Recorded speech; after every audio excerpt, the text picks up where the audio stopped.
que también es parte también de aquí de la obra del Señor también. Y también pues sigamos así adelante todos en el nombre del Señor. Y vamos así a entrar en la palabra del Señor hoy domingo, porque a eso también venimos, ¿verdad? A entrar a la palabra del Señor. Venimos a escuchar la bendita palabra del Señor. Y la semana pasada estuvimos viendo cómo el Señor aclaró, ¿verdad?, cuál es el verdadero adorador en espíritu y en verdad.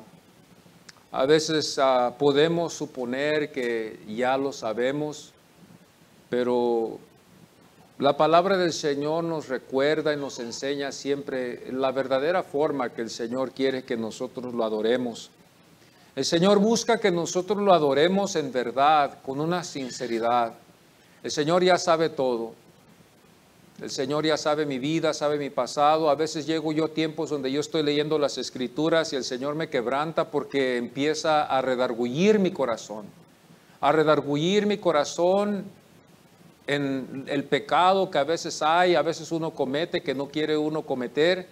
El Señor lo quebranta, le redarguye a uno su corazón y lo que uno puede hacer es solamente doblar su rodilla al Señor y decirle al Señor: Señor, perdóname, ayúdame, Señor, y fortaléceme para seguir adelante, porque cuando estamos en la presencia del Señor, todos vamos a sentirnos como pecadores en su presencia, nos vamos a sentir como que no somos dignos de lo que Él ha hecho. Y como les dije hace poquito, va uno aprendiendo esto y va uno, hermanos, experimentando esto en su vida y lo lleva a uno a una vida de santidad. Lo lleva a uno a una vida de santidad. Y el Señor lo que estaba aquí nos está enseñando a nosotros aquí en este capítulo era de que debemos de ser adoradores que adoramos al Señor con sinceridad.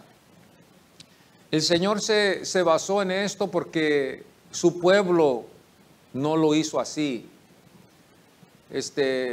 Vamos a Jeremías al capítulo 7, esto nomás es una introducción, nomás para que nos demos una vuelta de lo que el Señor hablaba era verdad. Esto nos va a ayudar a entender mejor lo que el Señor le enseñó, lo que el Señor le enseñó a esta samaritana. Aquí en Jeremías capítulo 7, versículo 1, me gustaría leer del versículo 1 hasta el 20 y pueden quedarse sentados, no necesitan ponerse en pie porque es parte de la introducción. Pero aquí nos enseña a nosotros en la situación en la que ellos se hallaban. Jeremías capítulo 7, versículo 1 al 20, nomás para darnos una idea por qué el Señor habló de esta sinceridad. Palabra de Jehová que vino a Jeremías diciendo: ponte a la puerta de la casa de Jehová y proclama allí esta palabra y di: oíd palabra de Jehová toda Judá, los que entráis por estas puertas para adorar a Jehová. Así ha dicho Jehová de los ejércitos, Dios de Israel: mejorad vuestros caminos y vuestras obras, y os haré. No fiáis en palabras de mentira diciendo: templo de Jehová, templo de Jehová, templo de Jehová es este. Pero si mejoráis cumplidamente vuestros caminos y vuestras obras, si con verdad hicieres justicia entre el hombre y su prójimo, y no opriméis al extranjero, al huérfano y a la viuda, ni en este lugar derramaréis la sangre inocente, ni anduviereis en pos de dioses ajenos para mal vuestro. Os haré morar en este lugar, en la tierra que di a vuestros padres para siempre. He aquí, vosotros confiáis en palabras de mentira que no aprovechan, hurtando, matando, adulterando, jurando en falso y incensando a Baal y andando tras dioses extraños que no conocisteis. Vendréis y os pondréis delante de mí en esta casa sobre la cual es invocado mi nombre y diréis: librados somos para seguir haciendo todas estas abominaciones? Es cueva de ladrones delante de vuestros ojos esta casa sobre la cual es invocado mi nombre. He aquí también yo lo veo, dice Jehová. Andad ahora a mi lugar en Silo, donde hice morar mi nombre al principio, y ved lo que le hice por la maldad de mi pueblo Israel. Ahora pues, por cuanto vosotros habéis hecho todas estas obras, dice Jehová, y aunque os hablé desde temprano sin cesar, no oísteis, y os llamé y no respondisteis, haré también a esta casa sobre la cual es invocado mi nombre, en la que vosotros confiáis, y este lugar que di a vosotros y a vuestros padres, como hice a Silo. Os echaré de mi presencia, como echaré a todos vuestros hermanos, a toda la generación de Efraín. Tú pues no ores por este pueblo, ni levantes por ellos clamor ni oración, ni me ruegues porque no te oiré. No veas lo que estos hacen en las ciudades de Judá y en las calles de Jerusalén. Los hijos recogen la leña, los padres encienden el fuego, las mujeres amasan la masa para hacer tortas a la reina del cielo y para hacer ofrendas a Dios ajenos, para provocarme a ira. ¿Me provocarán ellos a ira? Dice Jehová. ¿No habrán más bien ellos mismos su propia confusión? No obran, bendito sea el Señor. Y todo este versículo aquí nos enseña, todo este capítulo nos enseña a nosotros en el estado espiritual en que este pueblo se hallaba, hermanos. Se hallaban en una falsedad, ellos se habían desviado, pero aún así ellos querían todavía seguir adorando en el templo. De aquí nos podemos ver que aquí el Señor Jesucristo se basó en esto también, porque esto todavía estaba aconteciendo en el tiempo de Él. Por eso Él dice que los que iban a quedar al final iban a ser los que adoran en espíritu y en verdad. Hoy, esta mañana, aquí nos vamos a dar cuenta, hermanos, que ellos, así como adoraban los samaritanos, como adoraban también ellos en parte, porque ellos adoraban en el monte, ¿se acuerdan ustedes? Y los judíos adoraban en Jerusalén. Entonces los samaritanos adoraban en parte, no estaban adorando a Dios como se debía. Y así como en parte ellos adoraban, así en parte ellos también tenían una idea que el Mesías iba a venir.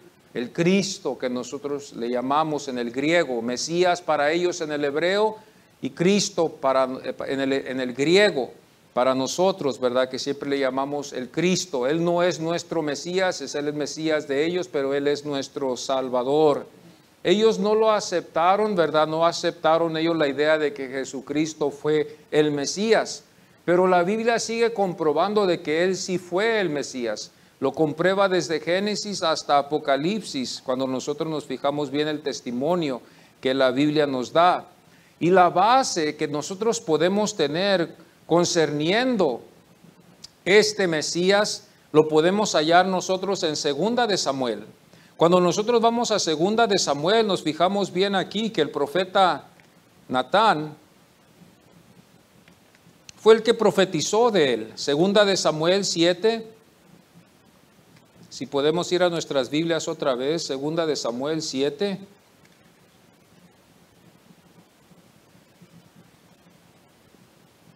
(12) hasta el 16. Y cuando tus días sean cumplidos y durmieres con tus padres, yo levantaré después de ti a uno de tu linaje, el cual procederá de tus entrañas y afirmará su reino. Él edificará casa a mi nombre y yo afirmaré para siempre el trono de su reino. Yo le seré a él padre y él me será a mi hijo. Y si él hiciere mal, yo le castigaré con vara de hombre y con azotes de hijos de hombres. Pero mi misericordia no se apartará de él como la aparté de Saúl, la cual quité de delante de ti. Entonces aquí nos damos cuenta de esta profecía también que el profeta Natán le dio a David, porque David agradó a Dios. Nosotros nos damos cuenta aquí la promesa de este rey que iba a reinar para siempre en el trono de David. El Señor nos demuestra en la palabra, ¿verdad?, que su misericordia se apartó de Saúl.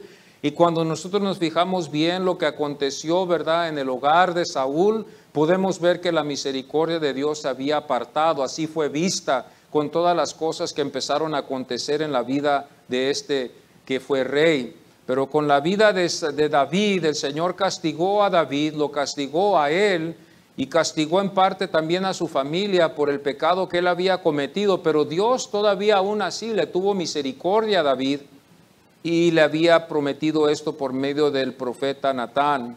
Esta fue la esperanza que ellos los judíos tenían, así como también los samaritanos, en esperar este Mesías que iba a venir. Entonces el Mesías era algo que ellos estaban esperando, y eso es lo que vamos a hablar hoy en esta mañana, si nos podemos poner en pie. Y vamos a ir aquí a Juan, y vamos a darnos cuenta aquí en el Evangelio de Juan otra vez, para refrescar nuestras mentes. Nos dimos cuenta ahorita que la adoración debe de ser en verdad. Hubo mucha hipocresía, había muchas cosas que estaban aconteciendo en el tiempo con el pueblo de Dios en la adoración, pero ahora vamos a ver la confirmación de esta profecía del Cristo, del Mesías. Aquí lo hallamos en el capítulo 4, versículo 16 hasta el 27, y así lo vamos a leer. Ustedes me pueden seguir con su vista. Jesús le dijo: ve, llama a tu marido y ven acá. Y respondió la mujer y dijo: no tengo marido. Jesús le dijo: bien has dicho, no tengo marido, porque 5 maridos has tenido y el cual ahora tienes no es tu marido. Esto has dicho con verdad. Le dijo la mujer: Señor, me parece que tú eres profeta. Nuestros padres adoraron en este monte y vosotros decís que en Jerusalén es el lugar donde se debe adorar. Jesús le dijo: mujer, créeme que la hora viene cuando ni en este monte ni en Jerusalén adoraréis al Padre. Vosotros adoráis lo que no sabéis, nosotros adoramos lo que sabemos, porque la salvación viene de los judíos. Mas la hora viene y hora es cuando los verdaderos adoradores adorarán al Padre en espíritu y en verdad, porque también el Padre tales adoradores busca que le adoren. Dios es espíritu, y los que le adoran en espíritu y en verdad es necesario que adoren. Le dijo la mujer: sé que ha de venir el Mesías, llamado el Cristo. Cuando Él venga nos declarará todas las cosas. Jesús le dijo: yo soy el que habla contigo. En esto vinieron sus discípulos y se maravillaron de que hablaba con una mujer. Sin embargo, ninguno dijo: ¿qué preguntas o qué hablas con ella? Podemos tomar nuestros asientos, hermanos. Cuando nosotros nos fijamos bien en este texto, es algo muy interesante, porque muchas cosas podemos aprender y a veces el tiempo no se presta, ¿verdad? Una de las cosas que nos damos cuenta nosotros es que en la cultura, cuando el tiempo que el Señor estuvo aquí en la tierra, los rabinos no hablaban con las mujeres, ellos nomás hablaban con los hombres. Y quiero yo empezar aquí. Por esa razón los discípulos se admiraron del Señor, que hablaba con una mujer. No por otra razón, sino porque los hombres no hablaban, eran prohibidos hablar con las mujeres. O sea, las mujeres estaban prohibidos hablar con los rabinos. Ellas no se podían acercar a los maestros, a hablar con ellos y a recibir un tal consejo. Solamente eran los hombres los que podían, y esto se hacía con mucho cuidado. Entonces, cuando nosotros nos damos cuenta en esta historia, nos fijamos bien, ¿verdad?, que los discípulos se admiraron por esa razón, de que hablaba Él con ella, que era una mujer. No era tanto que era una samaritana, eso también podía haber sido el caso también, pero también aún entre ellos los judíos también, los hombres rabinos, ellos no hablaban con las mujeres, y no sé si ahora ellos lo harán.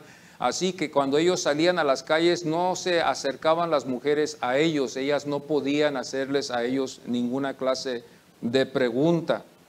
Y por eso nosotros nos damos cuenta que en este versículo ellos se admiraron de ella. Yo quise decir esto para que ustedes se dieran cuenta cómo estaba la situación en ese tiempo y cómo, ¿verdad?, estaba aconteciendo todo lo que estaba en ese tiempo, en esa cultura.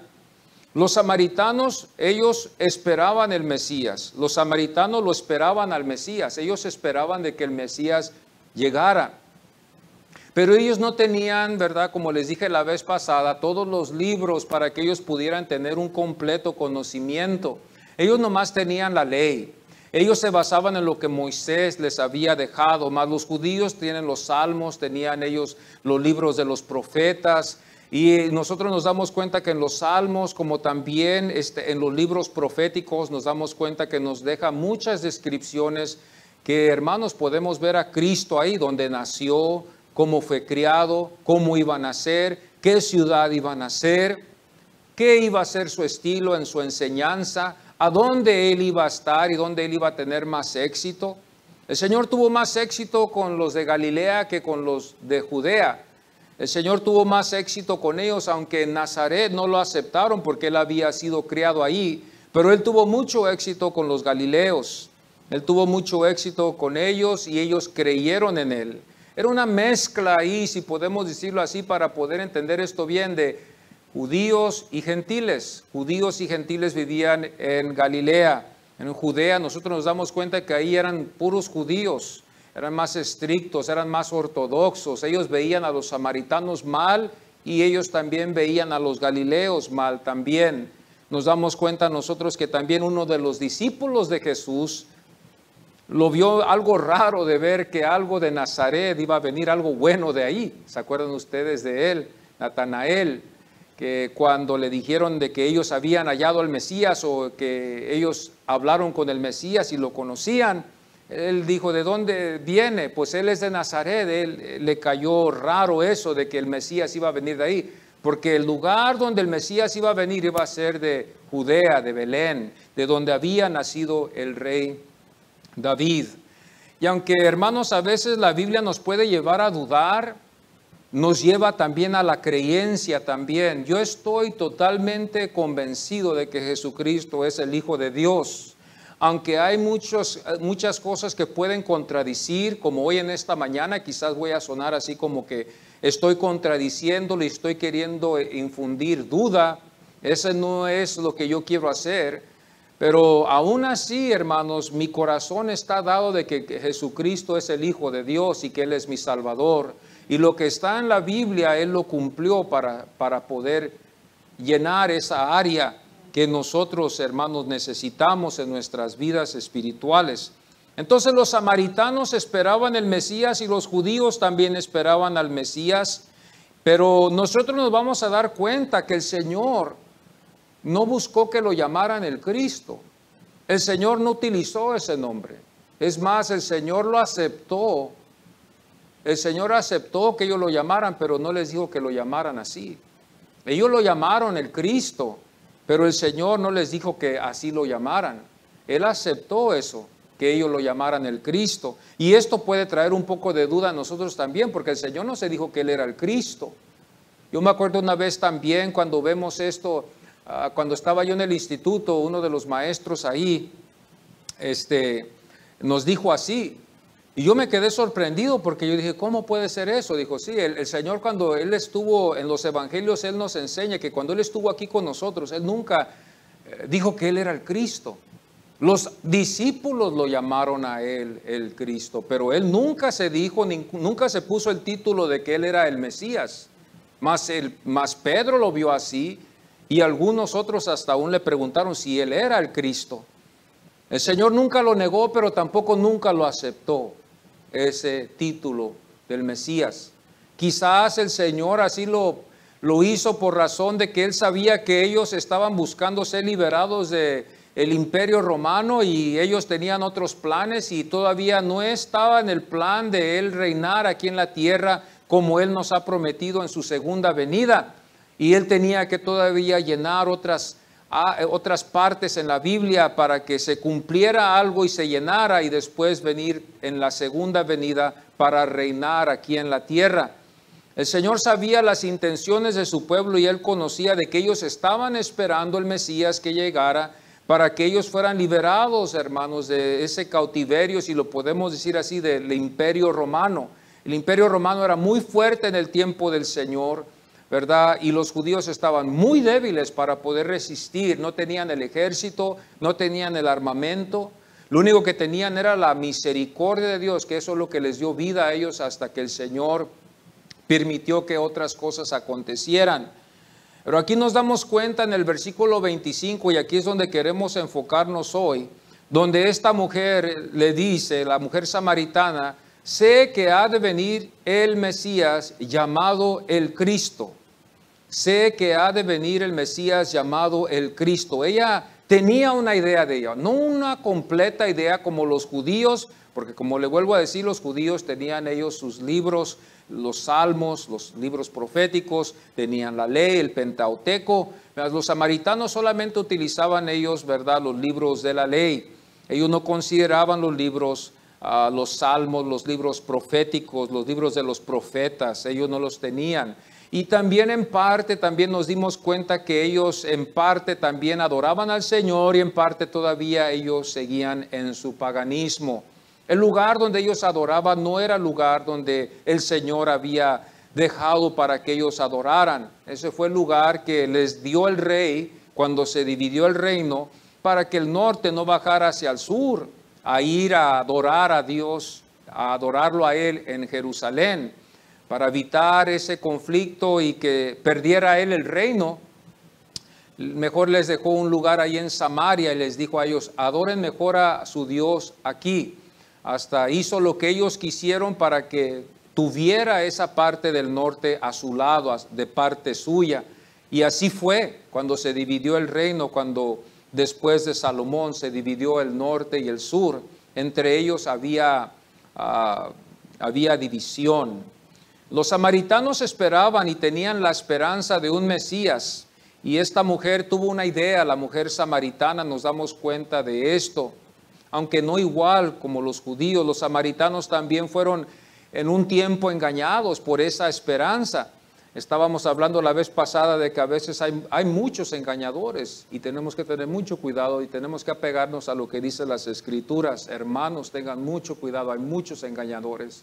Y aquí vemos aquí en Hechos 8, 9, cómo ellos fueron engañados. Los samaritanos fueron engañados, dice, pero había un hombre llamado Simón que antes ejercía la magia en aquella ciudad y había engañado a la gente de Samaria. Allá había engaño, hermanos, y acá en estos tiempos todavía hay engaño. Tenemos que basarnos en lo que dice la palabra del Señor. El Señor siempre así lo ha permitido. En el Antiguo Testamento permitió que hubiera engañadores, falsos profetas. También hoy no estamos exentos de que haya también falsos profetas, haya falsedad, hay lo verdadero y hay lo falso. Y más en estos casos de los predicadores, el Señor así lo ha permitido. Cuando vamos al Nuevo Testamento, Pablo nos llega a enseñar, ¿verdad?, que esto Dios lo está permitiendo por la razón de que el hombre prefiere mejor oír la mentira que oír la verdad. Y dice la palabra del Señor que en los últimos días el Señor va a permitir que esto acontezca aún en la iglesia y va a haber mucha confusión en los últimos días. Hay una hambre hoy por la palabra de Dios, por los verdaderos. Los verdaderos tienen hambre por la palabra del Señor. Queremos oír lo que dice la palabra del Señor. Queremos conocer más la palabra del Señor. Pero en estos tiempos vemos que hay muchos movimientos, hay muchas sectas, hay muchas creencias que son equivocadas y que nos pueden llevar a equivocarnos de muchas cosas. También el historiador, también Josefo, que fue un judío, escribió también, ¿verdad?, en su libro de las antigüedades judías. Es un libro muy famoso también que muchas veces lo utilizamos. No lo he leído yo, pero en parte se puede leer, porque es un libro muy, muy grande, muy profundo. Quizás un día Dios me dará la oportunidad, pero por hoy no lo he leído. Pero hay partes donde nos deja él, este historiador, que daba las noticias de ese tiempo. Él es el que daba las noticias de los acontecimientos, que es algo que es fuera de lo que es bíblico, que no está en la Biblia, pero está fuera de la Biblia, pero que confirma lo que está en la Biblia. Escribió de que se había levantado también un fanático falso en Samaria y había engañado a muchos. y que Pilato, ¿verdad?, lo había aplastado a este rebelde, lo había aplastado, lo había calmado. Muchos se habían levantado, aún hasta Pedro parece que pertenecía a una secta de los celotes, y ellos iban en contra del gobierno romano, siempre se levantaban ellos en contra de ellos, ¿verdad? Y había muchas sectas de estas clases. Y eso es lo que creo que eso llamó a Pedro, el apóstol, también a seguir al Señor también y creer en Él. Así es como fue llamado Él por medio del Espíritu de Dios. Él buscaba ser liberado, mas Dios tenía otro plan para Él. Y esto es algo tan precioso que podemos ver esto, aunque Pedro pertenecía a esa secta y estaba en contra del gobierno romano. Cuando él oyó de Jesús, que él era el Mesías, él quiso ser parte de eso, porque él buscaba también ser liberado. Y en ese tiempo los judíos, hermanos, había dos clases de conceptos del Mesías. Uno era el político, el que los iba a sacar adelante en la política, y el otro era el concepto de que él era un hombre y también tenía poder divino. Habían dos conceptos que estaban en ese tiempo. Entonces los que creían que iba a ser un político, que se iba a sentar como rey y reinar, pues que es correcto, pero que todavía no era el tiempo, pues ellos querían ya hacer a Jesús rey. Ellos querían hacerlo rey, querían ellos ver ya la liberación. Juan 4:25 dice, cuando Él venga, nos declarará todas las cosas. Y vemos esto también, que el Señor fue maestro. Fue maestro porque lo vemos en Mateo 4:23. Mateo 4:23 dice, y recorrió Jesús toda Galilea enseñando en las sinagogas. El Señor fue maestro de maestros, el Señor fue un maestro de excelencia. Estuvimos hablando esto el viernes, estuvimos hablando de que se requiere mucha energía para enseñar, se requiere mucha energía para poder preparar los mensajes en la iglesia. No es algo fácil ni ligero. A veces pensamos que sí es fácil, pero no es fácil. Y el Señor siempre estuvo enseñando en las sinagogas, estuvo con su pueblo enseñándoles el camino. Y eso me imagino, por esa fue la razón de que el Señor a veces se separaba del pueblo y buscaba al Padre, oraba al Padre. Ese era el tiempo de refrigerio, de descanso para Él. Aún hasta se separaba a veces de los discípulos y iba a solas a orar al Padre. A veces necesitamos nosotros eso, un tiempo a solas con el Padre para refrescarnos, para que el Señor nos recupere, para recargar otra vez las baterías, como a veces lo hicimos, y poder tener otra vez palabra. Mateo 7:29 dice, porque enseñaba como quien tiene autoridad. Él enseñaba totalmente diferente que los escribas y los fariseos. El estilo del Señor fue totalmente diferente. Ellos se admiraron de Él, porque ellos nunca lo vieron en los colegios de ellos que ellos tenían. En ese tiempo no habían edificios, pero se reunían en el templo, más de 12, 15, 13 se unían a un rabino, y el rabino les enseñaba, y era de siempre estar ahí bajo las enseñanzas de ese rabino, y así es como ellos aprendían. Pero ellos nunca lo vieron a él a los pies de un rabino. Por eso ellos admiraban cómo él enseñaba, y con tanta claridad que tuvo él. Lucas 4:15 dice, y enseñaba en las sinagogas. Entonces lo que queremos ver aquí es que el Señor sí enseñaba. El Señor enseñaba como el Mesías iba a enseñar. Eso es lo que queremos ahorita confirmar. Y él enseñaba en las sinagogas, él enseñaba donde estaba el pueblo. El Señor siempre estuvo activo en las enseñanzas. Tuvo enseñanzas con el público, tuvo enseñanzas en hogares, tuvo enseñanzas separados de todos con solamente sus discípulos. Tuvo enseñanzas con conversaciones entre dos personas. El Señor siempre estuvo enseñando. El Señor siempre estuvo enseñando en las sinagogas y en todo lugar. El Señor siempre estuvo enseñando. Fue maestro de los maestros. Y yo me admiro de la energía que tuvo el Señor de enseñar. Porque esto es algo que tiene que fluir en ti para que tú puedas enseñar. Y aunque fluya en ti la enseñanza, se va a cansar la persona. Yo he llegado a estar a veces, y ustedes fuimos a la escuela, estuvimos en un lugar, en un colegio, y si ustedes nos fijamos bien, a veces los maestros al principio nos dejan impresionados porque saben tanto, ¿verdad? Pero ¿no se han fijado ustedes, verdad? O nos hemos fijado, después nos fijamos, ¿verdad? Que se sigue repitiendo lo mismo ya después. Ya no salen de ahí. Bueno, pues con el Señor fue diferente. Con el Señor siempre fluía algo nuevo. Y esto lo que me impresiona más, de que el Señor siempre tenía algo nuevo. Hay ciertos maestros, como los maestros de matemáticas, nomás van a ir a un cierto nivel y hasta ahí llegan. Y ya después ya nomás siguen a la mitad del semestre, ya nomás están repitiendo lo que estaban hablando al principio. Ya no hay más, ya se acabó. Pero el Señor vemos que seguía y seguía y tocaba diferentes temas. Y hermanos, es interesante ver que Él estaba cumpliendo esto. ¿Y qué significaba para ellos el Mesías? Queremos saber qué significaba para ellos. Una de las cosas que debemos de ver nosotros es que el Mesías iba a ser consagrado igual como el sumo sacerdote. Esto lo vemos en Levíticos, en el capítulo 4, versículo 3. Aquí es donde vemos nosotros la base de la unción. Aquí es donde vemos la consagración que hay en ello. No tanto en lo espiritual, sino también en el significado de que iba la persona a ser consagrada, separada para ese servicio como sumo sacerdote. El Mesías también tenía que haber sido ungido. Había 3 cosas que tenían que acontecer antes de que el Mesías llegara, que ellos estaban esperando que acontecieran. Una de ellas era de que Elías tenía que ungir a este Mesías.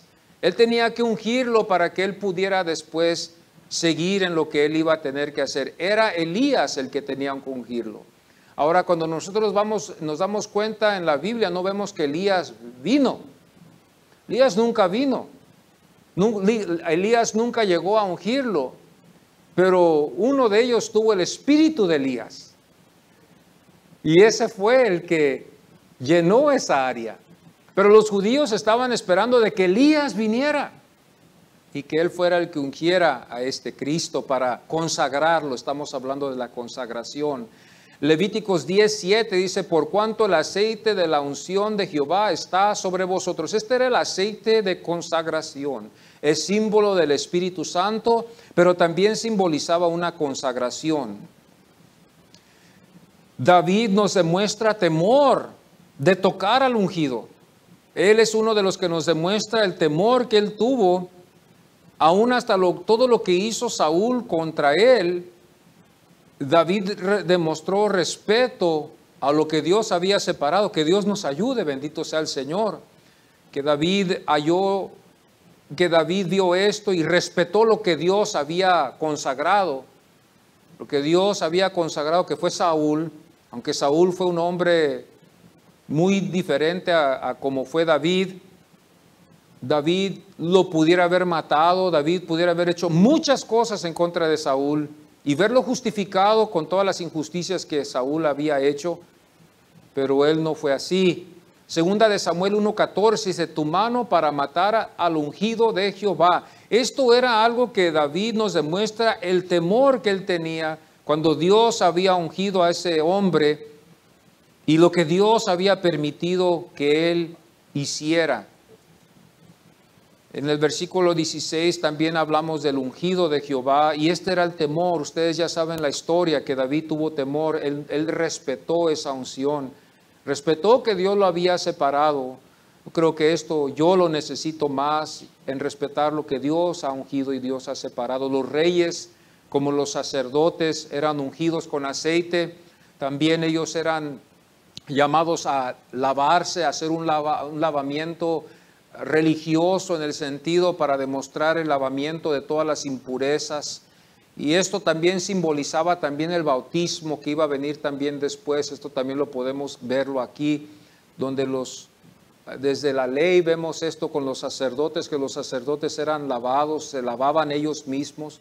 El judío, cuando bautizaba al proselito, le decía: ve, lávate en el río, y ellos solo se zambullían y ellos salían del mar, y ya eran ellos ya bautizados, y ya entonces ellos podían después seguir en la estructura de ellos. Esos eran los proselitas. Y aquí vemos las sombras que iban a venir después en el Nuevo Testamento, cuando vemos estos lavamientos. Levíticos 21:12, y estamos en Levíticos otra vez, dice: por el aceite de la unción de su Dios, está sobre él. Este fue el señal para ellos. Este aceite especial era un aceite muy especial que ellos habían hecho y lo consagraron para ese uso para los sacerdotes, y también después iba a ser usado para los reyes. Este aceite era un aceite muy especial que simboliza el poder del Espíritu Santo, el Espíritu Santo sobre la persona, ¿verdad? Y también al mismo tiempo una consagración, es consagrado. Y estos eran los sumos sacerdotes y los reyes, que también es una sombra de lo que iba a venir y lo que el Señor iba a llenar como nuestro sumo sacerdote y también como el Rey de Reyes, el Rey de Reyes. Los reyes que gobernaban y los sacerdotes que oficiaban en el templo y que enseñaban la ley, estos eran los que eran consagrados, eran los que eran ungidos. Los sacerdotes eran como maestros también, ellos enseñaban la ley al pueblo. Por eso cuando el sacerdote se corrompía, cuando el sacerdote estaba en pecado, el pueblo también estaba en pecado. Y cuando el sacerdote estaba obedeciendo lo que dice la palabra del Señor, el pueblo también estaba. Y eran temporadas. Cuando había corrupción entre el sacerdocio, en ese tiempo del Antiguo Testamento, el pueblo se desviaba. Cuando el sacerdocio no estaba funcionando como debería de funcionar, todo el pueblo se desviaba y todos regresaban para atrás a un paganismo que ellos habían hallado atractivo a través de los que estaban alrededor de ellos. Dios también en esta forma nos demuestra también que Dios actuaba a través de los que Él había elegido, por medio del aceite y la consagración. Esto es algo muy interesante porque la iglesia también es llamada a ser consagrada, es llamada a ser separada. Nosotros somos un pueblo separado del mundo. Nosotros no estamos en este mundo, pero no somos de este mundo. Somos llamados a separarnos del mundo. Somos consagrados, somos vasos del Señor, los que hemos sido llamados por Él. Nosotros nos damos cuenta que esta palabra Mesías empezó, hermanos, a agarrar fuerza cuando nosotros estuvimos viendo 2 de Samuel 7, 12 al 16. Aquí es donde agarra fuerzas esta esperanza por medio de la profecía de este profeta. Aquí es donde empieza a agarrar más fuerzas, porque aquí es donde la esperanza empieza a alumbrar. Porque ya vemos aquí que Dios había escogido a David, estaba contento con él, había establecido su reino. David se había arrepentido, había reconocido su pecado, Dios lo perdonó, demostró su misericordia sobre él y sobre su vida, y le prometió de que uno de sus descendientes se iba a sentar en su trono para siempre. Ellos no sabían quién iba a ser, pero como todos, como seres humanos, todos estamos buscando el éxito, todos estamos queriendo ser parte del equipo que va a ganar. Entonces ellos estaban con esta esperanza, esperando a este rey que viniera, y cada vez que entraba un rey, cada vez que ellos esperaban que ese iba a ser el Mesías. Cuando vemos esto con Salomón, ellos pensaron que él iba a ser el Mesías, no fue. Después vinieron sus otros hijos, tampoco fueron, todos fallaron. Nos demuestra a nosotros también una lección en lo espiritual, nos demuestra que nadie iba a poder llenar ese lugar, solamente Jesucristo. Jesucristo en su perfección es el único que pudo llenar ese lugar como Rey de Reyes. Él es el único. Cuando yo veo la historia, cuando yo veo la Biblia, cuando yo veo el testimonio que el Señor nos ha dejado, Él es el Rey de Reyes. No está desconocido de que Él es Dios, de que Él es el Salvador y que lo necesitamos a Él. Sus consejos, todo lo que nos ha dejado, la lectura, su palabra, su espíritu, sus promesas, la eternidad, es algo que, hermanos, no podemos nosotros, no cabe en nuestras mentes. Es muchísima información, muchísima, es muy grande, es algo que es mucho de lo que podemos ver nosotros, lo que llena a Cristo como Dios. Ya no es desconocido, no es un secreto de que Jesucristo es el Hijo de Dios y es confirmado. Y por eso muchas de las veces es atacado también su deidad, es atacado su poder, es atacado todo lo que pertenece a Él, porque el enemigo busca destruir esa fe. Mas los que somos del Señor no va a poder el enemigo, porque los que somos escogidos por el Señor estamos en el hueco de la mano del Señor. Bendito sea el Señor. Esta esperanza seguía la venida de un rey que iba a venir. Ellos estuvieron esperando, y cuando esta profecía se dio, ellos estuvieron esperando este rey después de David, no antes. Después de David, esto empezó a subir en volumen, de esperar que llegara un Mesías, esa esperanza de un pronto auxilio que iba a venir a auxiliarlos a ellos de todos sus enemigos. Los judíos siempre tuvieron enemigos alrededor de ellos, los filisteos y todos los que estaban en contra de Dios. Ellos siempre fueron atacados, y hasta la fecha siempre han sido atacados.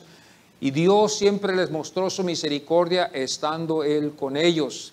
Juan 4:25 dice, le dijo la mujer, sé que ha de venir. Y otra vez volvemos a esto, otra vez a este versículo aquí, para darnos cuenta de que ella tuvo una idea, no totalmente completa porque era samaritana. Ella tuvo una idea de que iba a venir un Mesías, y ellos estaban esperando en esto.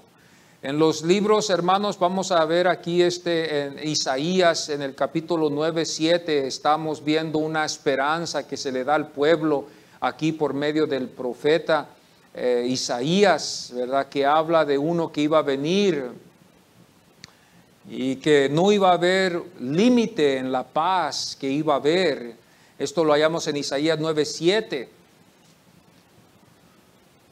Lo dilatado de su imperio y la paz no tendrá límite. Esta es la esperanza del Mesías que ellos esperaban sobre el trono de David. Estamos viendo que ellos estaban esperando, y el Mesías, Dios, por medio de la inspiración del Espíritu Santo, le dio a él esto. Isaías 11:4 dice la palabra del Señor otra vez. Isaías nos demuestra mucho, y él es un profeta que fue usado también para profetizar, un profeta escritor que profetizó, dejó mucha profecía para dejarle a su pueblo una esperanza del Mesías. Isaías 11:4 dice, juzgará con justicia. ¿Quién iba a poder llenar esto?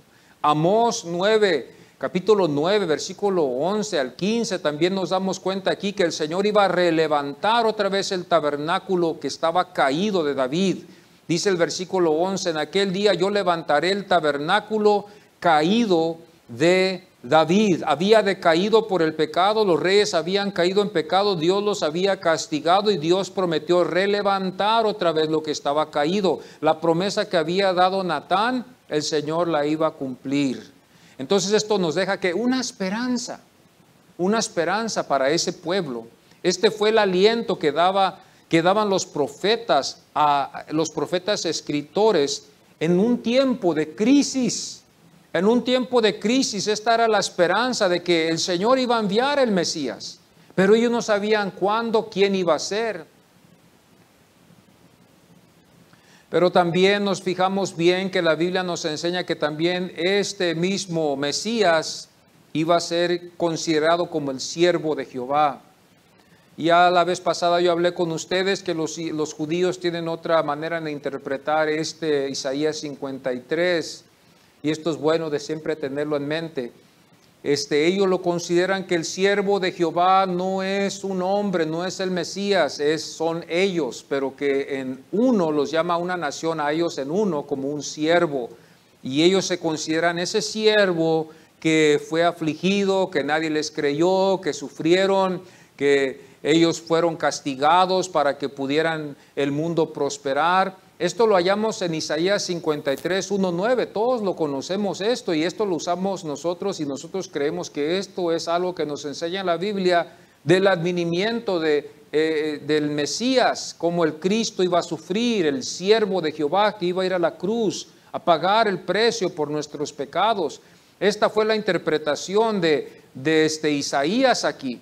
Y cuando nosotros vemos Isaías 53, 1 hasta todo el capítulo, nosotros lo interpretamos de que Cristo fue a la cruz por nosotros, y por sus llagas fuimos nosotros curados. El pecado es considerado como una enfermedad que es incurable, pero cuando Cristo vino por sus llagas, fuimos los creyentes sanados. También nos damos cuenta que uno de los profetas, Jeremías, también, él lo consideró también al Mesías, pero no lo vio como el siervo sufriente, ni tampoco lo vio como un gran rey que iba a traer paz y que iba a traer victoria a la nación, sino que él lo consideró como un sacerdote. Y aquí también vemos a Jesucristo como el sumo sacerdote nuestro, que también intercede por su iglesia. Cuando vamos al Evangelio de Juan, nos fijamos bien nosotros en la oración que él hizo, esa oración intercesora que él hizo para la iglesia, intercedió por los suyos. Jesucristo no intercedió por todo el mundo, él intercedió solamente por los 12 y por los que iban a venir después, para que el Padre los cuidara y para que el Padre los protegiera del maligno. Ahí vemos nosotros el trabajo de un sumo sacerdote que intercede por el pueblo. Cuando vamos al Antiguo Testamento nos fijamos bien que el sumo sacerdote era el que intercedía, era el que estaba entre Dios y el pueblo, era el que era el único por medio de un sacrificio, no por lo que él había hecho, no por su propia sangre, sino por un cordero y por los sacrificios, era digno de poder hablar con Dios. Mas dice la Biblia en Hebreos, nos demuestra que Cristo con su propia sangre, él fue a la presencia del Señor. Hermanos, esto no tiene mucho sentido si nosotros vemos que este Dios no fue un Dios de ira. Cuando nosotros no tenemos que quitarle eso, porque si le quitamos eso no tiene sentido, pues cualquiera puede entrar a la presencia de Dios. Pero usted tiene que fijarse bien en el Antiguo Testamento que Dios era un Dios de ira. Era un Dios que odiaba el pecado, que odia el pecado. Es un Dios que no acepta esto, que el hombre era enemigo de él y él era enemigo de los hombres también. Dios así era considerado. Nadie se podía acercar a Dios con su propia sangre. El que se acercaba a la presencia de Dios con sus propias fuerzas moría al instante. Dios lo mataba. Por eso esto no tiene valor si nosotros hablamos de que Dios nunca tuvo ira. Porque entonces cualquier persona puede ir a la presencia de Dios. No es que Dios mataba a las personas que se le acercaban a Él. No podía nadie acercarse. Los que Él llamaba podían y los que no, no. Ahora nosotros la iglesia, hermanos, no tengan temor. Por medio de Jesucristo, la iglesia de Cristo, la verdadera iglesia de Cristo, puede entrar al trono de la gracia por medio de la sangre de Cristo Jesús. Por la vida que Él dio en la cruz del Calvario y por la fe que tenemos nosotros en Él, podemos nosotros interceder y entrar a lo más santísimo, dice Hebreos. Ese es el privilegio que usted y yo tenemos cuando vemos un Dios que estaba irado con el hombre por el pecado que había cometido y por la desobediencia, la rebeldía, que todo lo que estaba visto, Dios está irado con el pecado que hay en el mundo, mas hay uno que intercede para calmar esa ira, si lo podemos decir así, que es Jesucristo. Jesucristo es el único camino, es la única verdad, es la única vida que puede calmar y puede llevar al hombre que Dios escoge a la presencia de Él. Dios es digno de toda reverencia y su misericordia es valorizada cuando nosotros nos fijamos bien las características y los atributos del Señor en el Antiguo Testamento. Podemos valorizar más la muerte de Jesucristo y su resurrección, pero siempre y cuando no le quitemos nada a lo que la Biblia nos enseña. Cuando vemos nosotros a un Dios enojado y vemos que uno va a representarnos, que es Cristo Jesús, el que dice, el que la Biblia nos enseña que es el segundo Adán, este es el que Pablo dijo, este es el segundo Adán, el que nos representa delante del Padre. Todos los que entramos y vamos a entrar al reino de Dios, vamos a entrar por medio de la sangre de Cristo Jesús. Todos vamos a darle a Él toda la honra y toda la gloria cuando estemos en su presencia por toda la eternidad. Y este era el Mesías, el Cristo, y este era el que ellos estaban esperando. Juan 4:25 dice, sé que ha de venir. En el tiempo de Jesús fue esta la esperanza. Había, como les dije a ustedes, dos pensamientos.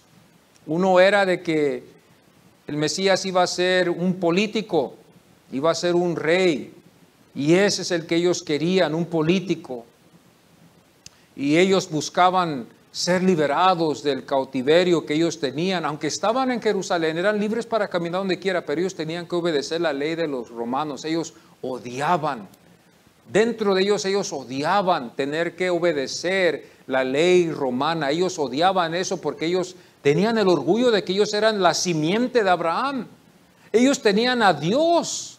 Y para estar oprimidos y tener que obedecer, hermanos, a paganos, si lo podemos decir así, porque el imperio romano era un imperio pagano que tenía diferentes dioses. Ellos tenían al Dios verdadero, los judíos tenían al Dios verdadero, y tener que estar bajo ese cautiverio por medio de estos paganos que ellos llamaron, que se llaman en la Biblia perros, si lo podemos decir así, que perros rodearon al Señor cuando estuvo en la cruz. Estos eran, hermanos, era lo que ellos sentían, el celo en sus corazones y el desprecio a tener que sujetarse a este gobierno, pero ellos lo hacían porque eran débiles, no podían ellos resistir, estaban ellos en una situación muy necesitada, y cuando el Señor vino, estaban ellos desesperados en ser liberados, desesperados. A través de los evangelios sinópticos, cuando hablamos de los evangelios sinópticos, estamos hablando de los 3 evangelios que fueron vistos iguales. Eso es lo que significa sinópticos, que fueron vistos iguales. El evangelio de Juan es totalmente diferente a los otros 3. Juan no relata mucha historia, sino relata más en los mensajes del Señor. Es muy diferente a Mateo, Marcos y Juan, y esos 3 evangelios se consideran los evangelios sinópticos, que ellos ven, tienen el mismo punto de vista. En Marcos 8:29 dice: ¿y vosotros quién decís que soy? Es algo interesante cuando el Señor les dice esto a ellos, porque yo a veces me quiero atrever a decirle a los hermanos aquí, a los líderes, y tengo miedo. ¿Qué piensa la gente de mí? Óigame, hermano, para ponerse uno a decir eso, tiene uno que estar muy seguro de que está bien esa persona. Y tiene que estar muy seguro y tiene que estar esperando oír y preparado a oír lo negativo. Pero aquí en este caso el Señor así les hace la pregunta a sus 12 que estaban con él. Judas estaba ahí también y les dice: ¿quién dicen que yo soy? Y Pedro se levanta porque él era el que hablaba por ellos, y Pedro le dijo: tú eres el Cristo, tú eres el Cristo, el Mesías, tú eres el que ha sido llamado para liberarnos.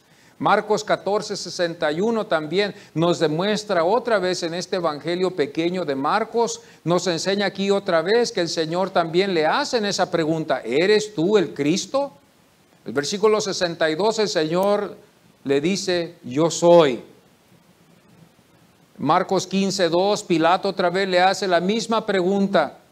Pilato le preguntó: ¿eres tú el rey de los judíos? ¿Eres tú el Mesías? Respondiendo él le dijo: tú lo dices, o sea, lo dices tú, yo soy.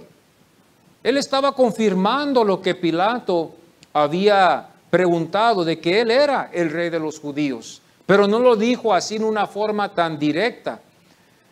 Cuando nosotros vemos esto, ¿por qué no lo dijo tan directo? Bueno, no lo dijo directo porque el plan tenía que cumplirse, la redención en la sangre, la salvación de nuestra también, porque si el Señor no hubiera ido a la cruz, ¿dónde hubiéramos quedado nosotros los gentiles?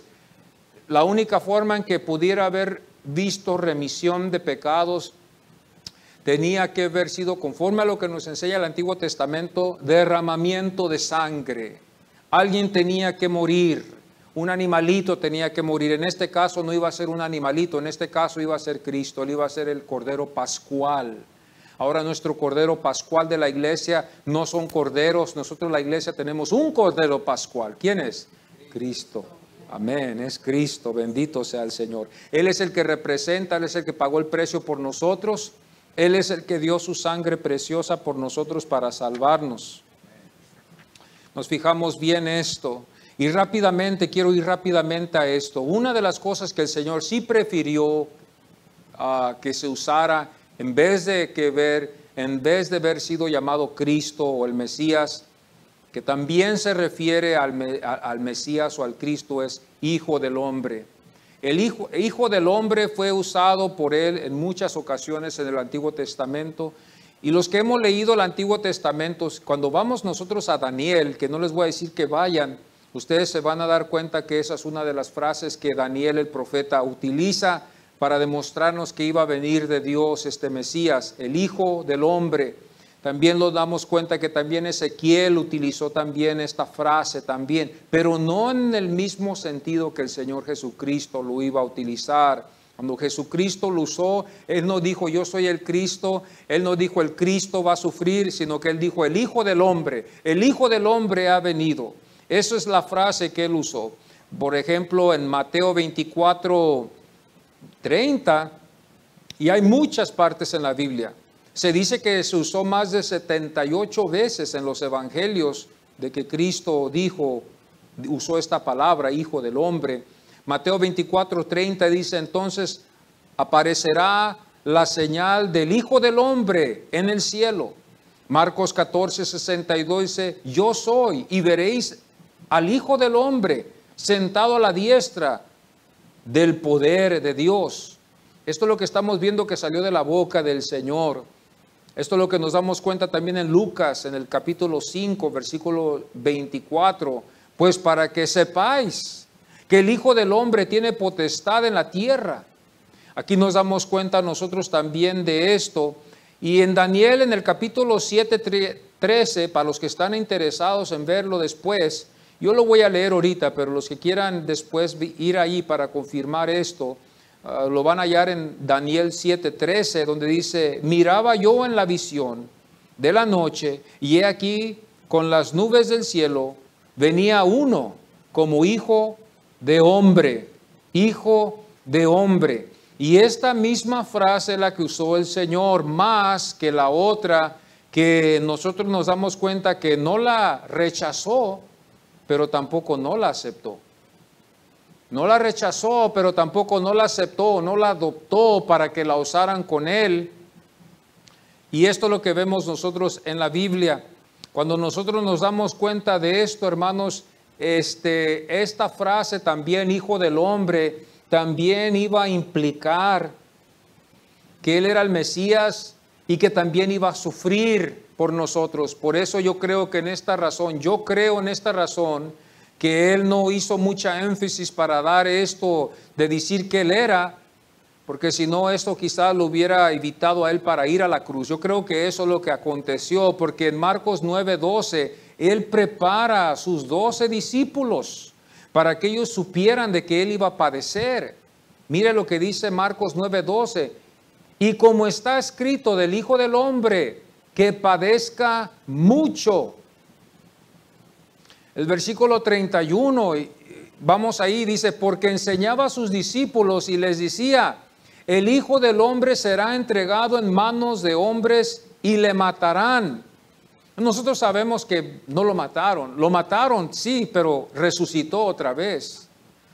Entonces nos damos cuenta aquí que el Hijo del Hombre, Él había dicho, el Hijo del Hombre va a sufrir, el Hijo del Hombre va a ser castigado, el Hijo del Hombre va a ir a la cruz a morir. Y entonces nosotros vemos el significado después, cuando los discípulos empezaron a enseñar, que ya fueron apóstoles, nos empezaron a enseñar el significado de la muerte de Cristo Jesús, su sangre. Empezamos a darnos cuenta dónde había nacido, nos empezamos a dar cuenta de las profecías que empezaron a ser cumplidas. Y todo empezó, este rompecabezas empezó a llenarse y se hizo la imagen que vemos hoy.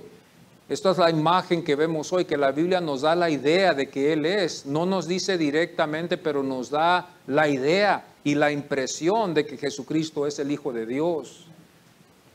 Y Jesucristo, hermanos, yo lo quiero decir así, es la única esperanza que nosotros tenemos en el mundo.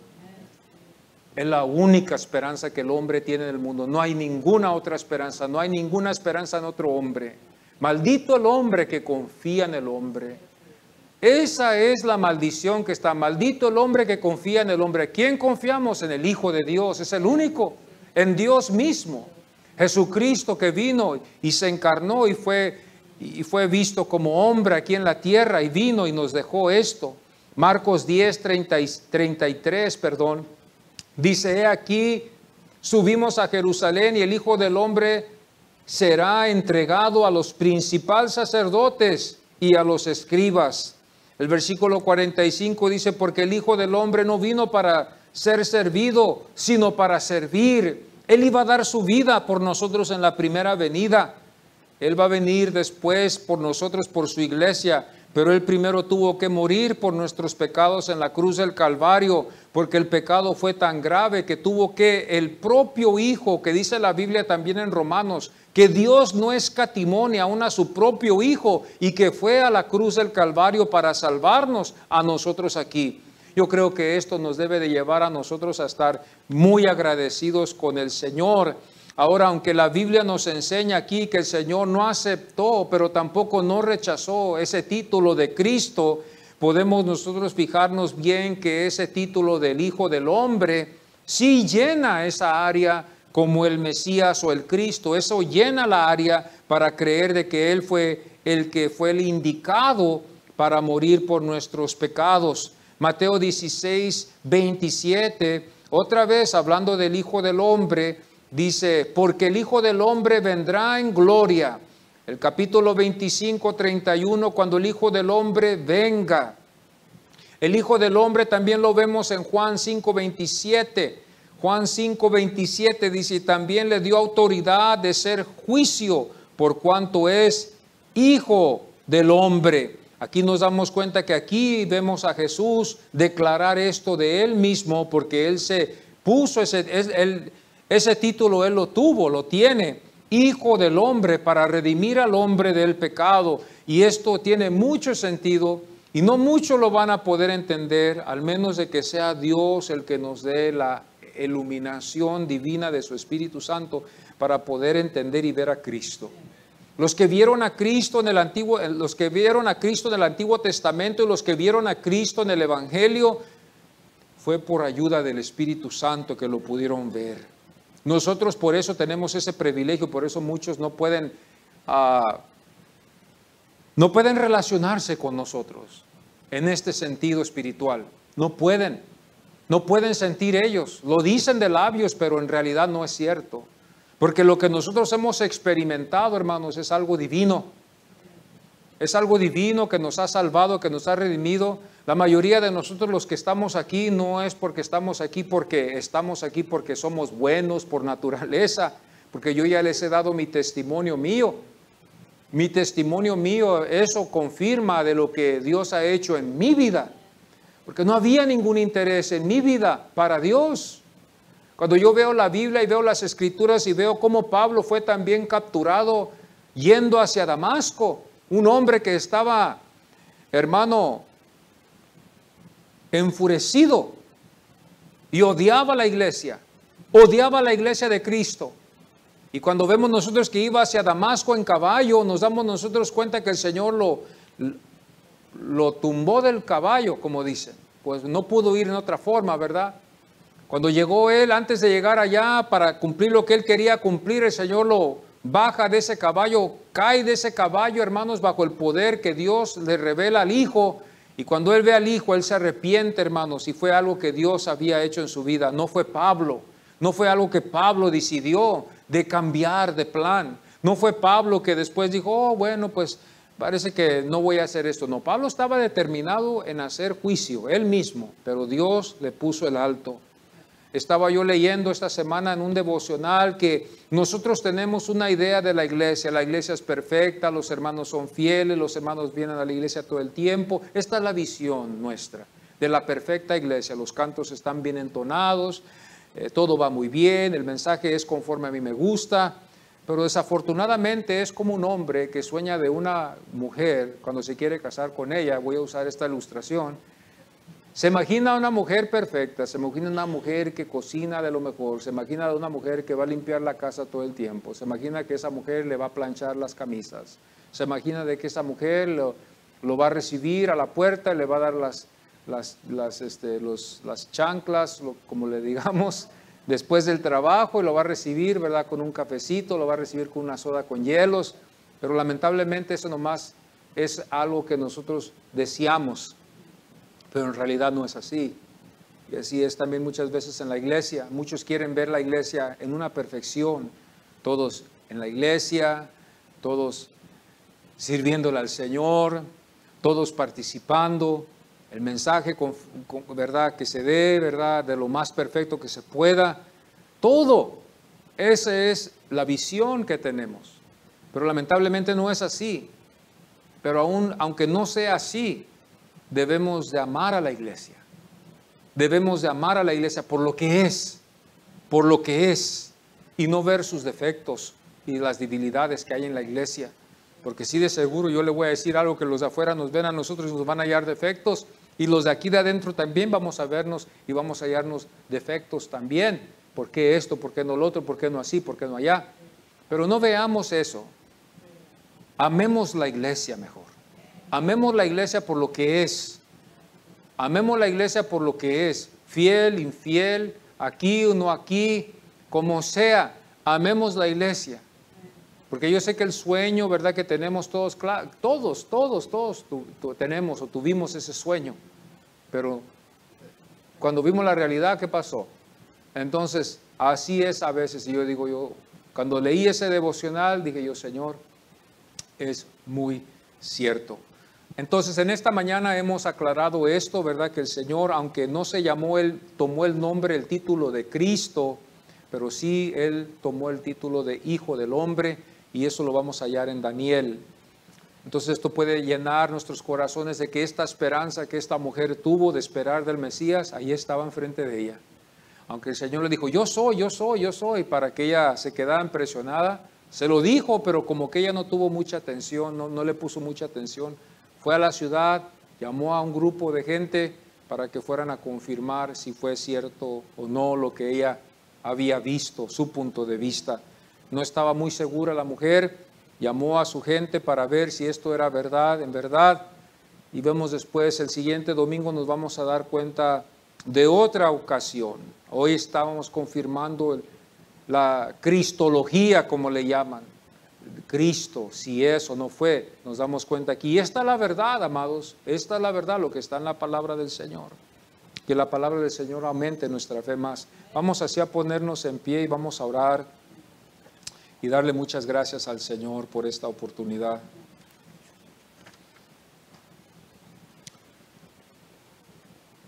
El Señor es la única esperanza, amados hermanos.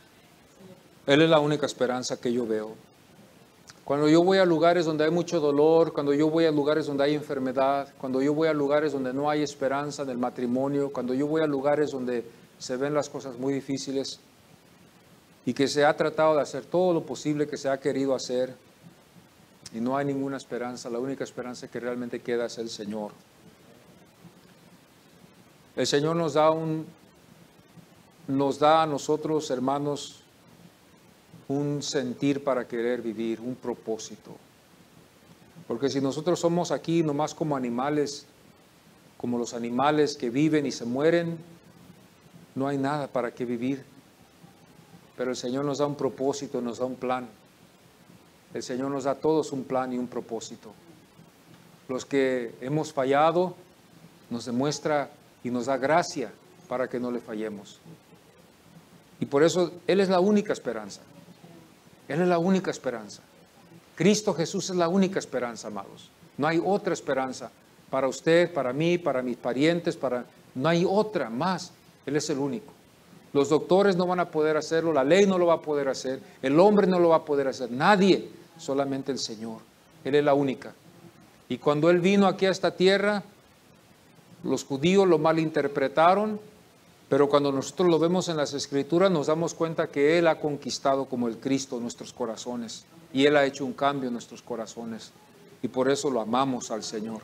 Yo creo que Él es el Señor, yo creo que Él es el Cristo y es la única esperanza, no hay más. Vamos a darle gracias por eso. Padre Santo, Señor, te damos muchísimas gracias en esta mañana, Señor, porque tú viniste, Señor, a morir en la cruz por nosotros, Señor. Y viniste a mostrarnos un camino mejor, Señor, que el que nosotros pensábamos. Te damos gracias porque tú eres la única esperanza después de esta vida para darnos vida eterna, Señor. Te damos gracias porque tú viniste para salvarnos, viniste, Señor, para redimir nuestras almas que estaban perdidas totalmente, Señor. Te damos gracias en esta mañana. Te pedimos que siempre habites en nuestros corazones. Te pedimos que siempre nos afirmes más y más en esta fe, Señor, a cada uno de los que estamos aquí hoy en esta mañana, Señor, a mis hermanos que han venido hoy en esta mañana, Y también a nuestros familiares que también no conocen, Señor. Señor, tú sabes todas las cosas. Te pedimos en el nombre de Cristo Jesús.